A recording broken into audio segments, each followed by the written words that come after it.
Good morning, gamers. Today, we're going to be talking about the most popular unconventional combat method, kinetics, also known as ramming.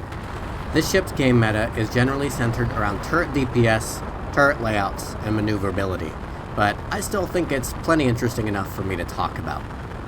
Everything in this game is a trade-off, and ramming ships are never going to be the best solution to every problem. I've been maining some form of ramming ship since I started SE, and I fell in love with the idea of pushing a somewhat niche PvP mechanic to its limits. I think its main advantage is that in its first hit, kinetic damage has some of the highest burst damage you can get in vanilla gameplay, as a single hit can simply win. However, it certainly is a risky gambit. Can you slap this on a missile and basically get the same result? Yes, and it's much safer, but I actually like to have fun in my video games, and this feels a lot more personal.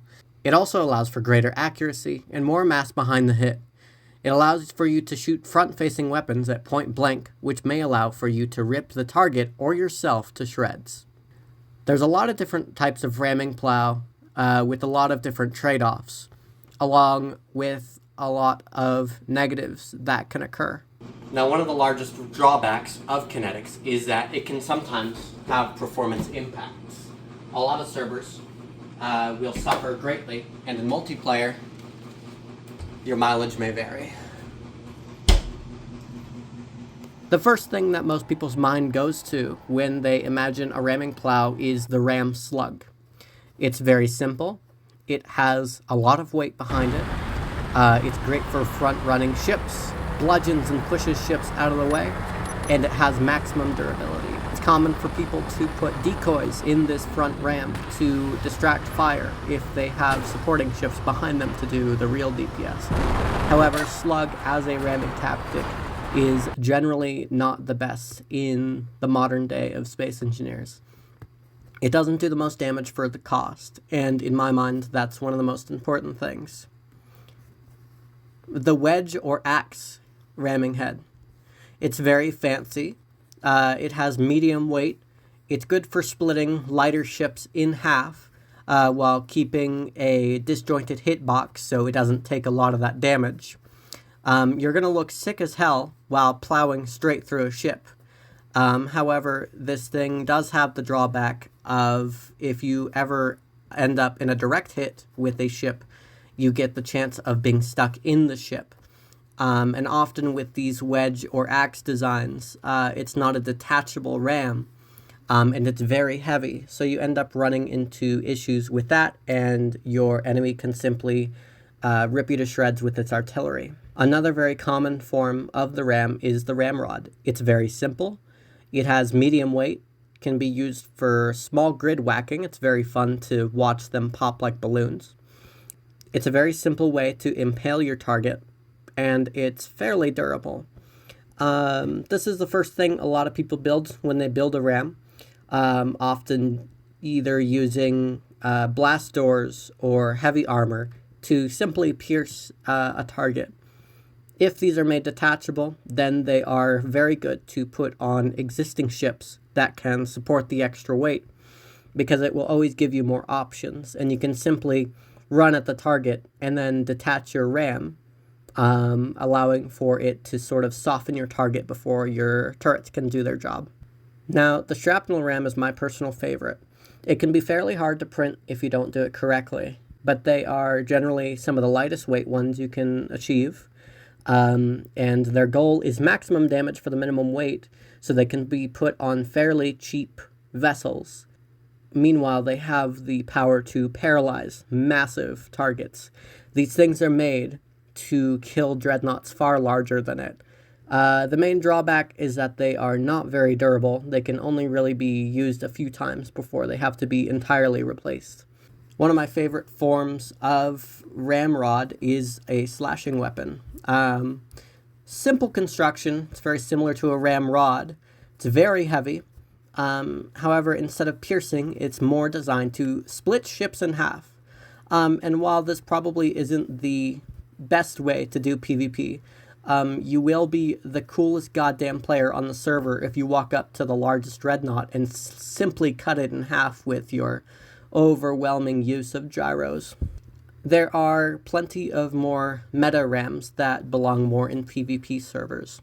The blast door shrapnel ram is one that I found on the Reddit when I asked. It is a very simple construction, whether it's using the oxygen farm, decorative blocks. I saw someone mention LCD panels, the 5x5, and it allows for basically a big wall of shotgun pellets. As soon as that decorative block is destroyed in a various way, whether it's you or the enemy returning fire, it launches a bunch of shrapnel in their direction. They are single use, so if you have multiple targets you need to use, then your ship needs to be able to operate completely as a corvette or a cruiser. As with all combat ships, you need to make the best trade-off for the situation at hand. Are you trying to capture ships? Are you trying to abuse smaller grids? Attack similar sized, or are you punching far above your weight class? Are you willing to use more meta things? Does it need to look good? Is its only job to look good? How long does your ramrod need to last, or is it just for show? Blast doors are awesome. They're not as scummy and weird to work with as wheels and drills, but still don't deform and break as easily. I recommend using at least a little bit in pretty much all your designs. Another thing you can do is put a cargo container full of stone up at the front, just to be a little bitch. Drills and wheels are fantastic ways for taking your ship to the next level of ramming technology, but can simply not make sense for lore ships. Totally up to you if you use these. I usually don't because I prefer shrapnel implantation to armor obliteration, but it depends on the target you're going for. My favorite thing about ramming ships is just how outrageously specific they need to be. Shrapnel kills dreadnoughts, blades kill small grids, and the ship behind it has to be capable of pushing the ramming technology to its limits. I think a lot of people sleep on the technology in PvP, since turrets are simply safer. I think understanding how to ram for cheap can really help a stale PvP meta, and stand you out from the crowd in a big way. All the turrets in the world, with 15 layers of heavy armor, isn't going to do a whole lot when 50 meters of heavy armor and blast doors is plowed into your hull. Now, for those who don't want to waste their lives being autistic over ramming, there are plenty of strategies that you can use to counter ramming ships. And the first and most effective is just be faster.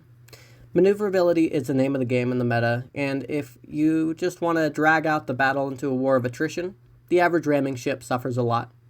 Now, the ramming ship can avoid this by just detaching its ram and switching to a corvette playstyle on the fly, but this still puts them at least a slight disadvantage. The second method is be armor smart. If small or maneuverable ships isn't an option, say for carriers or battleships or massive cargo liners, then you should try to lay out your ship with ramming in mind. Compartmentalize and create lots of redundancy. Ramming ships generally rely on their first hit to do the most damage, so punishing for a negligible hit can be pretty bad for the ramming party. Add extra systems and armor will almost certainly make you slower and more valuable target though, and a decent ramming ship can simply choose to not ram you and use its artillery or railguns to shell you from outer range and outdamage you. Normal combat rules apply as far as heft versus maneuverability here. The third and most tragic option is simply turn your inertia dampeners off.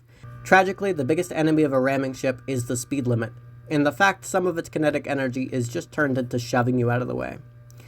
Allowing this to happen at the cost of some non-vital system or piece of armor makes it significantly harder for the rammer to get a second hit on you. I have done plenty of dogfighting on my end, and I have tested these ships thoroughly using dummy ships.